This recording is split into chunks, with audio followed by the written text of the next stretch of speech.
देखो मेरे बेसिकली वो उस्ताद ने ते मैं इंस्पायर तो उन्होंने तो ही होया ना ते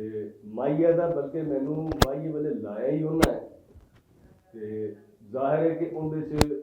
कुछ रंग ते उन्हों दा आना है बल्कि जिन्ने भी शागिर्द ने उन्होंने उस्ताद नूं आण के गज़लां वो